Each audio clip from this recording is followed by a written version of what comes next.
Hello दोस्तों, आज हम आपको ले चलते हैं जबलपुर के पवित्र स्थान पाट बाबा में, जो कि जीसीएफ जबलपुर में स्थित है।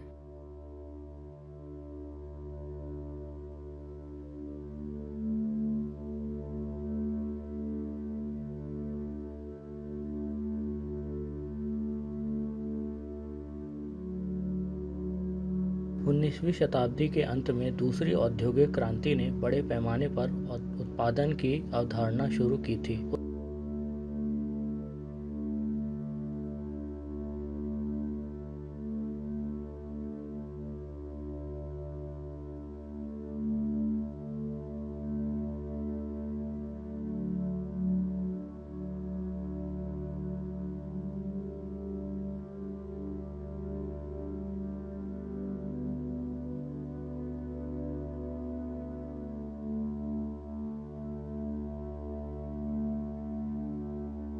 ऐसा माना जाता है कि इसके निर्माण की एक खास कहानी है।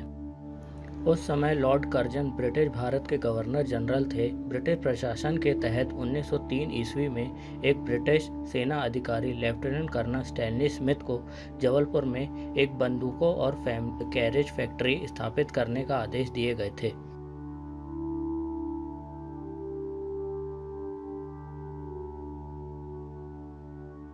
कर्नल स्टैनली स्मिथ कारखाने को पूर्णता से बनाना चाहते थे, लेकिन उनकी सारी कोशिशें नाकाम हो रही थी। कारखाने के निर्माण में लगातार आती हुई विफलताओं को देखते हुए उनका आत्मविश्वास टूटने लगा था। इसी तरह मजदूरों ने दीवार बनाने के अलग अलग तरीके आजमाए। सबसे अच्छे दीवार खड़ी करने वालों को चुना गया। अनुभवी वास्तुकार आर्किटेक्ट डिज़ाइनर्स को बुलाया गया। महंगे उपकरण, बेहतरीन गुणवत्ता वाले कच्चा माल साइट पर लाए गए, फिर भी कोई सफलता हाथ नहीं लगी। जो भी निर्माण दिन भर में किया जाता वो रात तक नष्ट हो जाता। कारखाने की दीवारें बार बार गिरती जा रही थी। एक दिन परेशान होकर कर्नल स्मिथ सोने चले गए।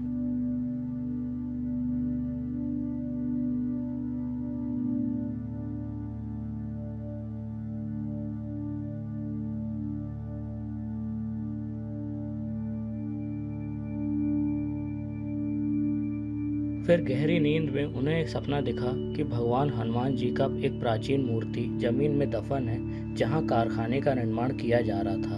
भगवान हनुमान स्वयं उनके सपने में आए और उन्हें अपनी मूर्ति को पृथ्वी से खोद कर निकालने का निर्देश दिया। कर्नल सारी रात सो नहीं पाए। अगली सुबह कारखाने के निर्माण के लिए वो फिर सभी लोगों को इकट्ठा किया। तब उन्होंने अपने सपने को सभी के साथ साझा किया। सभी ने मिलकर मूर्ति को पुनः प्राप्त करने के लिए जमीन खोदना शुरू कर दिया। उन्होंने खुदाई के लिए सटीक स्थान कैसे खोजा या पाया होगा, या तो उन्होंने पूरे परिसर में अलग अलग जगह पर कोशिश की होगी, या उन कुछ बुद्धिमान लोगों की मदद ली होगी जो जमीन के नीचे भारी वस्तुओं की मौजूदगी को महसूस कर सकते हैं। अंत में एक विशाल खोज और जमीन के नीचे खुदाई के बाद भगवान हनुमान की मूर्ति मिली।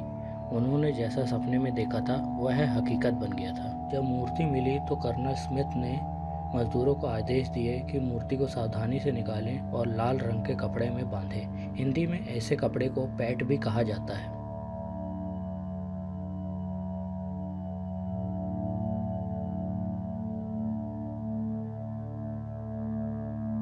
पाताल में मुड़ी हुई भगवान हनुमान की मूर्ति को जमीन से बाहर निकाला गया। तब प्रार्थनाओं और पूजा अर्चना के लिए मंदिर बनाने का निर्णय लिया गया। 12 अगस्त 1903 को श्रावण मास के शुभ दिन बहुत ही धूमधाम से और धार्मिक शास्त्रों में बताई गई प्रतिक्रियाओं का पालन करते हुए मंदिर में भगवान हनुमान की मूर्ति स्थापित की गई। मंदिर के निर्माण के बाद कारखाने के निर्माण में कोई भी बाधा महसूस नहीं हुई। उस मंदिर के द्वार पर आदमकद चित्र में प्रभु को गन गैरेज फैक्ट्री पर अपने आशीर्वाद के रूप में चित्रित किया गया है। उन आकृतियों के निचले भाग में काले पत्थर में अंकित पट्टिका पर मंदिर की कहानी का वर्णन किया गया है। यह एक ठोस धारणा है कि जबलपुर की गन गैरेज फैक्ट्री को पाट बाबा का आशीर्वाद प्राप्त है।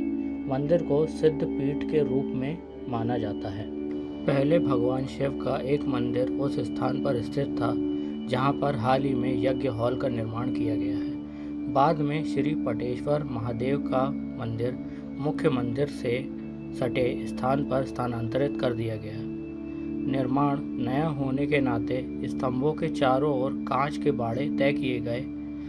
मंदिर प्रबंधकों द्वारा संगमरमर से बने फर्श को बहुत ही साफ रखा गया है।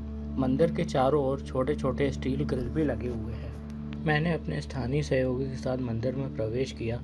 यहाँ मैंने देखा कि बैठने के लिए साइड दीवार में अलग अलग चेयर्स लगाई हुई हैं। आमतौर पर अत्यधिक धार्मिक स्थलों में जुड़ी हुई शांति यहाँ महसूस हुई है।